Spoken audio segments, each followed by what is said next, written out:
Hello, everyone, and welcome back to another super cool radio interview. I'm your host, Matthew Thomas. Thank you so much for tuning in. I'm very excited because I have an awesome guest joining me at this time. He's an iconic keyboardist and songwriter for the legendary band Alcatrazz. Please welcome Jimmy Waldo. Hey, Matthew. Jimmy, it's awesome to have you on the podcast. I'm very excited to chat with you with everything, because obviously Alcatrazz has been very busy with everything lately, so it's awesome to chat with you. Oh, well, I'm happy to be here, and I appreciate your time. Of course, I appreciate yours as well. So I did kind of want to dive into everything with Alcatrazz, because you guys obviously have a new album coming up, right? Prior Convictions, right? So with that, what can people expect from this album? They can expect, I'd like to say we energized a lot of those old songs off of No Parole from Rock and Roll. We've been playing them live, and Giles, our new singer, sounds funny saying new because I've known Giles for years, and he's been with us in one form or another for years. We've done 100 shows with Giles in the US and Europe and stuff, so he's been singing these songs, and he and I were talking one day, and we were like, hey, this is crazy. We toured with these songs. He's singing them perfect. I said, we need to record these. So one thing led to another, and then we decided, well, let's just do a whole record, doing a whole album. And we wrote a new song for the album, and as well as the stuff off No Parole and a couple off the recent Alcatrazz albums. So, but it was really, we need to get Giles out there. We needed to show people what he can do. And like I said, he kills the stuff. He sings the shit out of it. So that was real important to me. Because you can tour, and that's great, but you really need to get something on tape. You need to record stuff if you really want to let people know what you're doing. So, and I'm really happy the way the songs came out. I mean, we had a lot of fun doing this because I love the material. I love all those songs.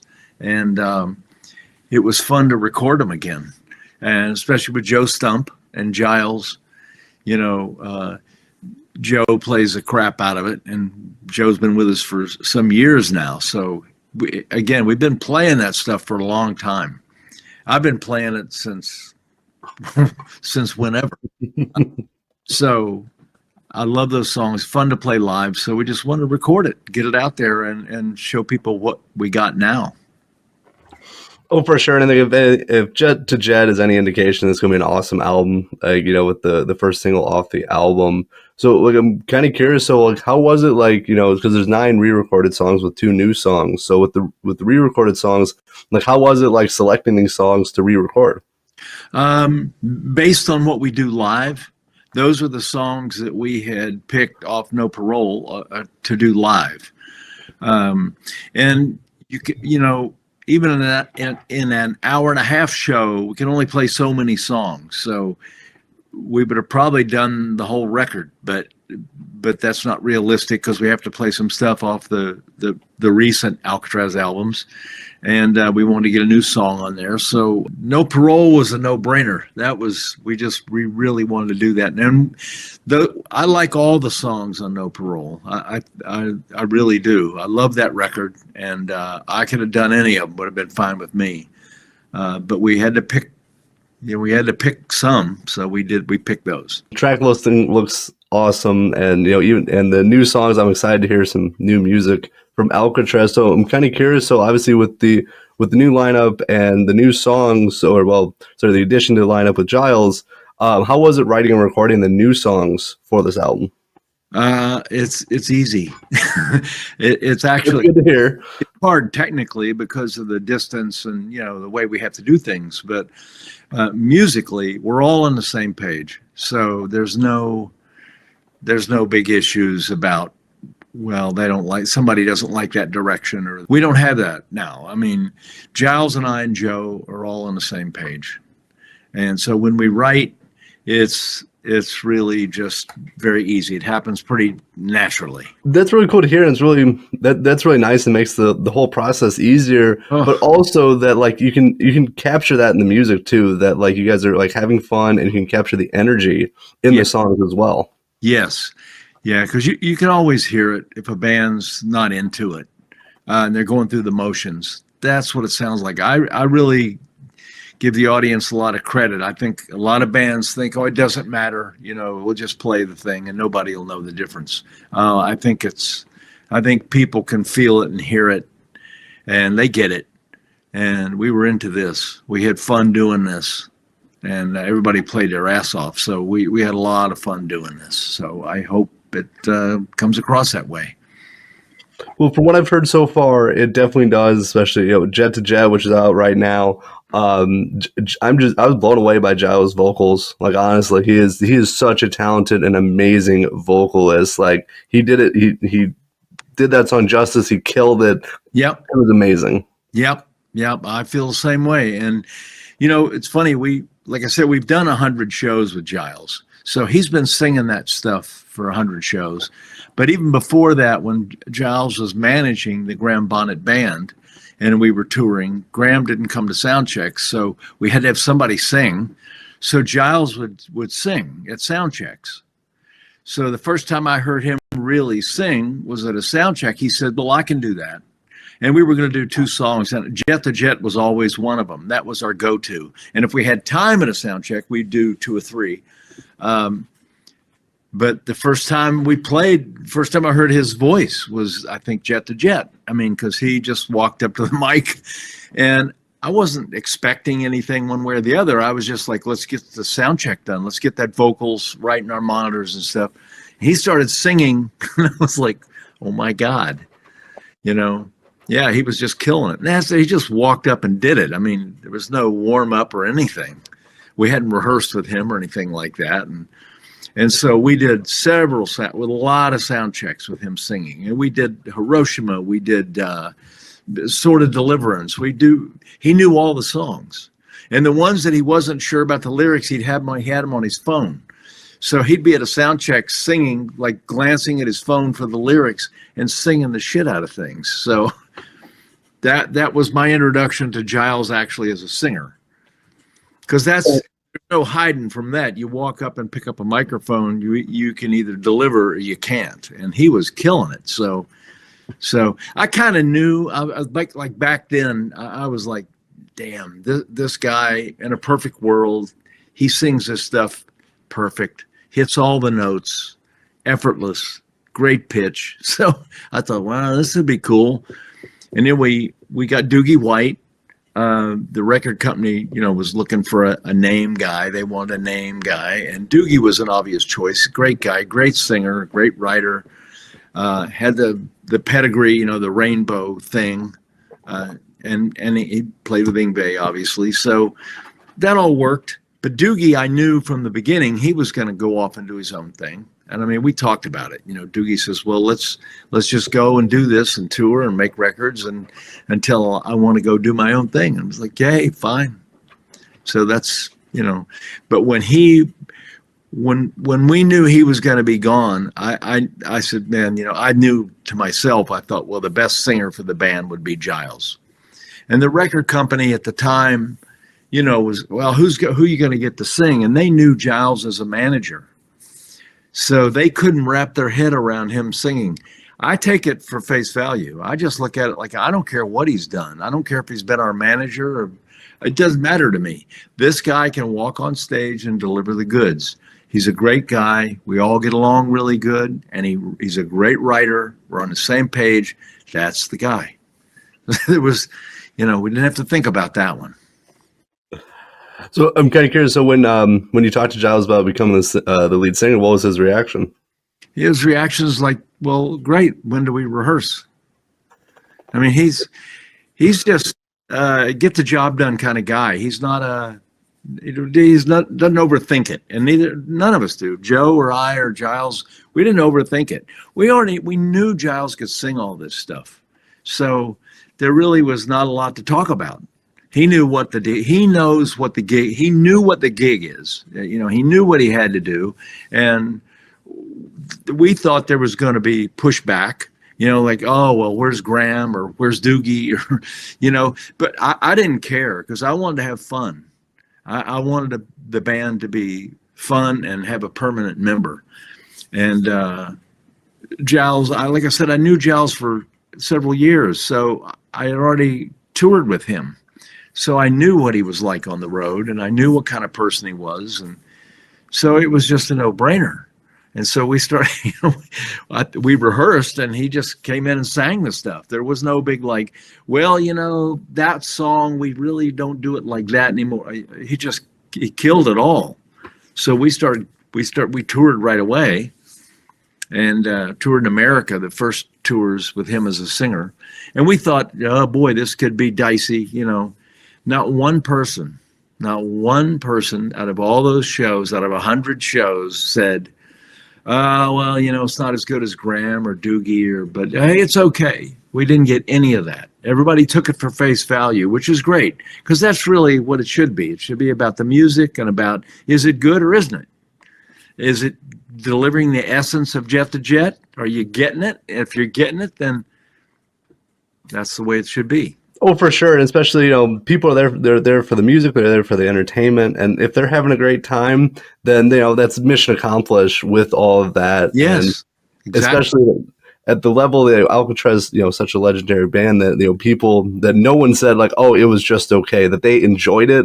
That's something that is incredible. Yeah, no, it was really, the first few gigs, I was curious. But we play the way we play. We don't think about the audience like, oh gosh, is there gonna be a problem with Giles or something? We didn't think about that. We just played because we knew we were rocking. We didn't have to worry about it. So, but the first gig, I mean, people were right there with us. It was like not a problem. And then it just got better as it went on. So then we sold out in LA, New York, playing New York City, a lot of critical fans, you know, a lot of press came to those shows, and we sold it out, and it was, the reception was great. Everybody loved it.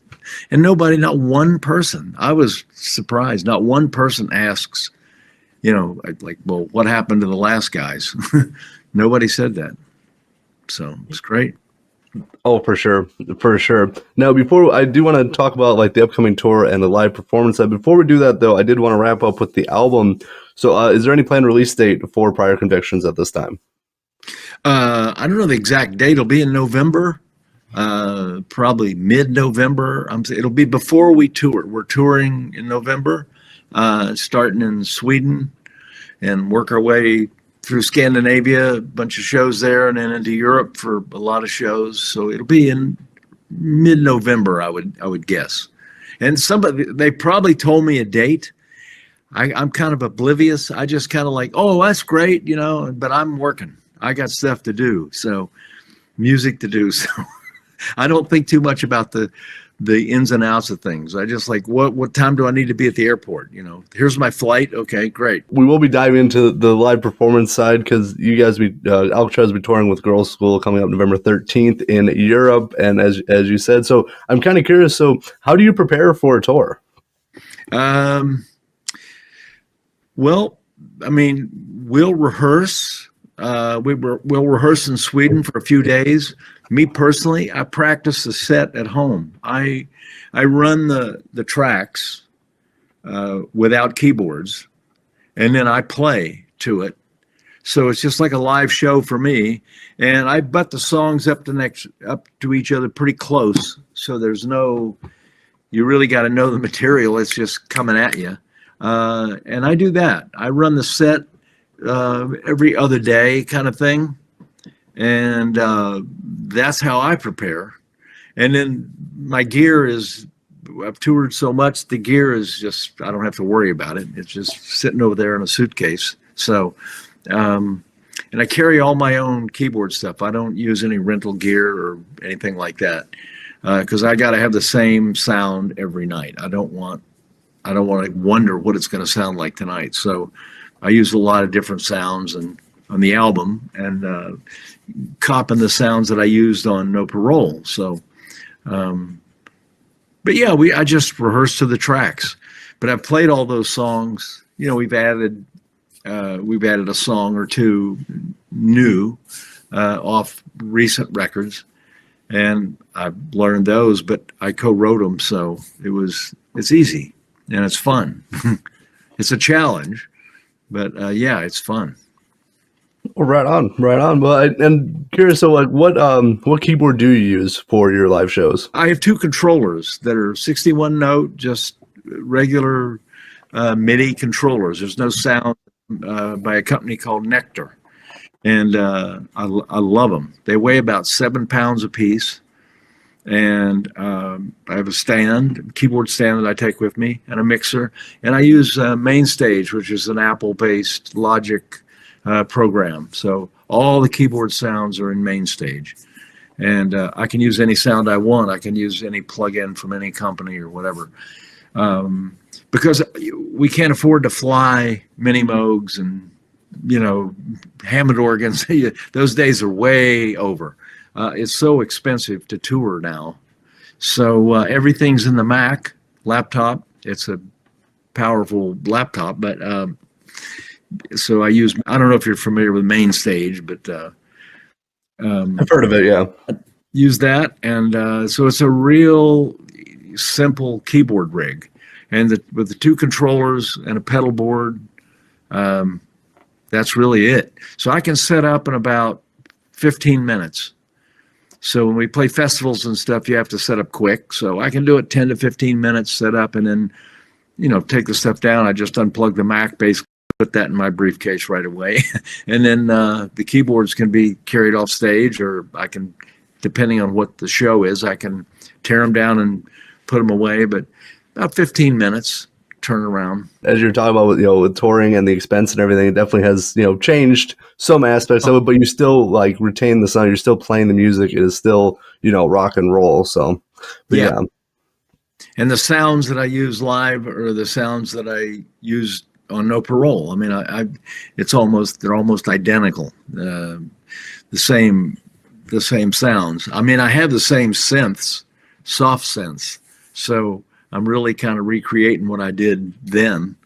And the Hammond organ stuff, the Logic Hammond is amazing. So I'm really happy with that, and it's fun to play. So, yeah, because flying, I mean, it's $100 to fly an extra suitcase.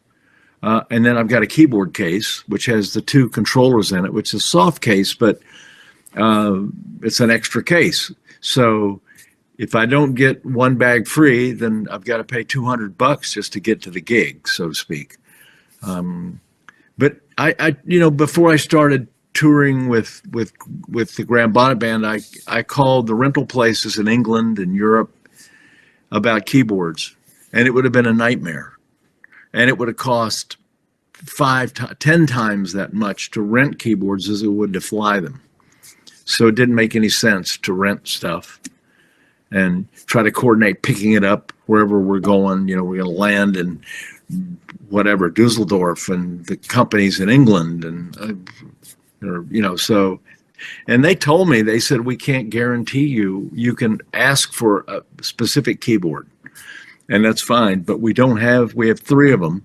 So if one of them goes down and you happen to we'll have to give you something else. So it's bad enough having to use other keyboards anyway, but the thought of not being able, because, if you're not the Rolling Stones, you either have to rent or carry your own. I mean, it's crazy. So yeah, that's what we do.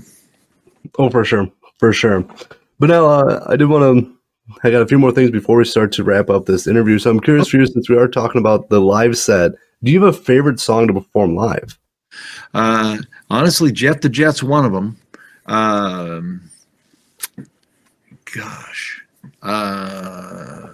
That's tough. I love Hiroshima. That's fun to play.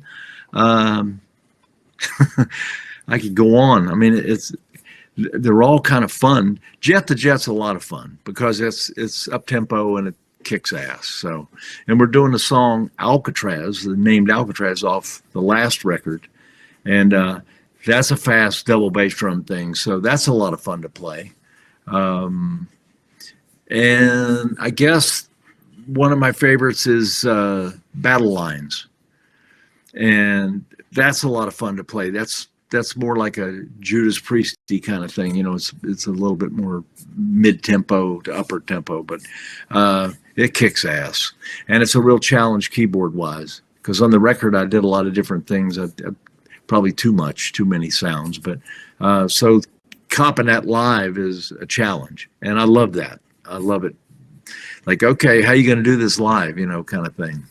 You only got two hands, so it's fun. I enjoy it.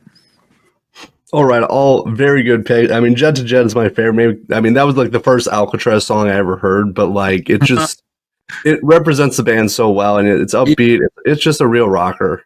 Yeah, it is, and you're right. You're exactly right. It represents the band really well. If you had to play one song for somebody, they say, "Well, what's Alcatrazz all about? What are they like?" I say, well, just listen to this. That sort of tells the story.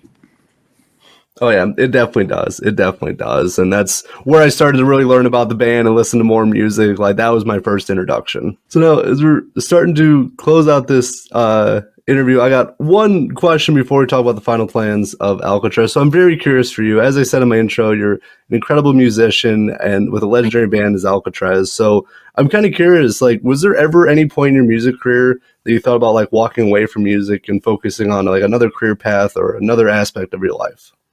Not really, to be honest. I've never known anything else. I've been very, very fortunate to have started making records back in the early 70s, and that would give me enough money to survive. So I'd make a record and tour on whatever that record was and make a little money, and then you're already into the next one, worried about the next one and the next one. So I really didn't, like I said, I'm very fortunate. I haven't, and I never really thought about, I don't know what I would do. I've never thought about another career path. You definitely don't do this for the money. That's just a given. And you know that going in. So either if you can't stand the heat, get out of the kitchen, you know what I mean? If you can't make that work, then yeah, you should do something else. And I tell people I produce some young bands, or nobody famous or anything, and they all get all excited and they want to be rock stars, and they think about limousines and stuff and making a bunch of money and what they're going to do with their money. And I go, guys, you're in it for the wrong reason. You get in it because you can't live without music. You have to do this. Doesn't matter. Once you get in and you're playing and you're making records, then you get smart. You try to be smart and make money. Do the things that make sense and try to be sensible and make some money with it. But you definitely don't get into this business. It's funny to even call it a business. You don't get in this for money.